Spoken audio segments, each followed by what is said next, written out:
बृहस्पति 3 में, चंद्रमा 12वें घर में है, वो बृहस्पति की राशि में है।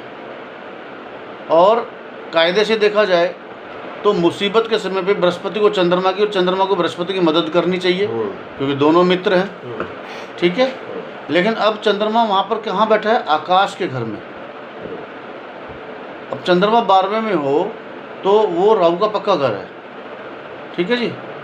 अब वहाँ पे जब चंद्रमा 12वें में होगा बृहस्पति 3 के समय, तो चंद्रमा जब बरसेगा, राहु क्या धुआं है, ठीक है।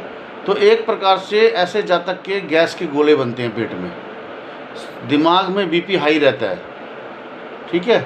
अच्छा, जरा सा किसी ने तारीफ़ करी उसकी झूठी सच्ची, और 12वें घर के चंद्रमा का काम क्या होता है? वो तो बारिश का पानी है। तो बारिश का पानी अगर आपने चुल्लू भर ऐसे ले लिया या आपने बाल्टी में इकट्ठा कर लिया, यानी कि ऐसे इंसान के पास धन तो होता है, लेकिन समय रहते रहते अगर उसने अपने धन को बचा लिया, सेव कर लिया, तो भविष्य में उसके आगे काम आएगा, ठीक है ना। नहीं तो जब तक बारिश आ रही है वो ठंडे ठंडे पानी का मज़ा ले रहा है, मस्ती से नहा रहा है, बारिश बंद हो गई तो पानी तो रहा नहीं, फिर आगे धूप, ऐसे इंसान को फिर गरीबी का सामना करना पड़ता है, ठीक है जी। तो यहाँ पर चंद्रमा राहु के साथ मिलकर क्या बना? बुध बन गया, मसनूई बुध बन गया, ठीक है। अब यहाँ पर बृहस्पति बैठा किसकी ज़मीन पर है? बुध की ज़मीन पर, जो मसनूई राहु बना। अब राहु क्या है? ख्यालात, और बुध है जुबान, बुध है जुबान। तो इसीलिए बुध चंद्रमा को अपना मित्र नहीं मानता। अब बुध क्या कहता कि मेरी ज़मीन पर बृहस्पति बैठा है, तो बुध पीड़ित हो गया, यानी ऐसे इंसान की बेटी पीड़ित रहेगी। अब वो कहता है, राहु कहता है कि मेरे घर में चंद्रमा बैठ गया, ठीक है ना, क्योंकि राहु चंद्रमा से डरता है। डरता क्यों है? क्योंकि चंद्रमा पानी है, जहाँ पानी होता है वहाँ तंत्र नहीं होता, और राहु तंत्र का कारक है। तो जिसका चंद्रमा 12वें में होगा उसके घर में तंत्र मंत्र टोने टोटके जरूर होते हैं। कोई स्त्री टोना टोटका करती है, तंत्र करती है, डिप्रेशन का मरीज होता है, पागल होता है, उसके घर में कोई ना कोई दिमाग में चोट लगी होती है, ठीक है। तो बुध और राहु क्या करते हैं कि अब हम बृहस्पति को बर्बाद करते हैं, तो वो चमचागिरी करते हैं उसकी कि तू बहुत अच्छा है, तू बहुत अच्छी है, बड़ी सुंदर लग रही है, चाहे मन में उनके जहर भरा हो, लेकिन उनके मन में क्या रहेगा कि इसकी चमचागिरी इतनी करो कि साला बर्बाद हो जाए, इतना इसको चने के झाड़ पे चढ़ा दो बृहस्पति 3 वाले को, ये बर्बाद हो जाए। अगर चंद्रमा 12 में होगा तो चंद्रमा क्या कहेगा कि भाई मैं क्या करूं? तो ना तो बृहस्पति ही चंद्रमा की मदद कर पाएगा, ना ही चंद्रमा बृहस्पति की मदद कर पाएगा। अब अगर चंद्रमा 12 में हो और बृहस्पति 3 में हो, ठीक है, तो ऐसे इंसान को करना क्या है? ऐसे इंसान को शनि के अंधेरे में जाके सूर्य का साथ लेना और बुध के साथ लेना है। यानी कि 4 किलो चने की दाल और 4 किलो चावल को तांबे की गागर में भर के, तांबे का ढक्कन लगाकर, पीतल के टंके लगाकर उसको जल प्रवाह करना है। 4 किलो चने की दाल प्लस 4 किलो चावल, तो ये तो हो गया। 3 और 4 को मिलाकर चौथे घर में शिफ्ट कर दिया, पीतल के अंदर, तांबे की गागर में,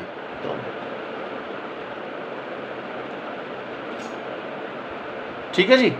अब अगर चंद्रमा के घर से देखा जाए, 12वें घर में चंद्रमा है, तो वहाँ से चौथी दृष्टि बृहस्पति पे आई उसकी, और बृहस्पति से अगर देखा जाए तो 10वीं दृष्टि बृहस्पति की चंद्रमा पे गई, ठीक है।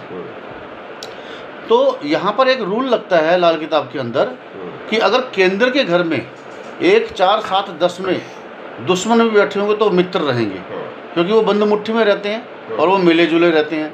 लेकिन अगर केंद्र से बाहर चले गए और चौथी और 10वीं दृष्टि के अंदर मित्र ग्रह भी आ गए तो दुश्मनी पे आ जाते हैं, ठीक है। तो यहाँ पर पंडित जी ने साफ बोल दिया कि भाई चंद्र 12 और बृहस्पति 3 में हो तो चौथी और 10वीं दृष्टि धोखे की दृष्टि होती है।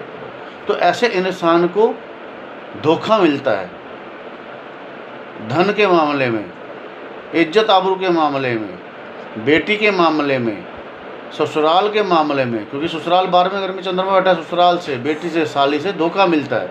पड़ोसी को पैसे दे देगा, यानी उसके अपने चमचे ही उसको चाट जाएंगे, जिनको वो ये समझेगा कि ये मेरे बहुत अच्छे हैं। जैसे महाभारत में दुर्योधन को लगता था कि मेरा मामा बहुत अच्छा है, तो ये बृहस्पति 3 की डेफिनेशन है। तो दुर्योधन को लगता था कि मेरा मामा बहुत अच्छा है, लेकिन मामा ने ही उसके पूरे खानदान को तबाह करवा दिया।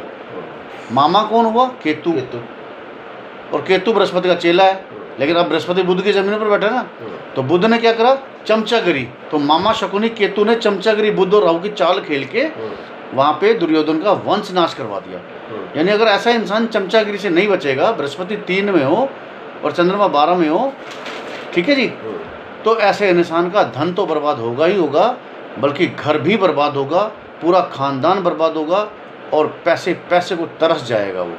और बृहस्पति चंद्रमा की मदद और चंद्रमा बृहस्पति की मदद नहीं कर पाएगा।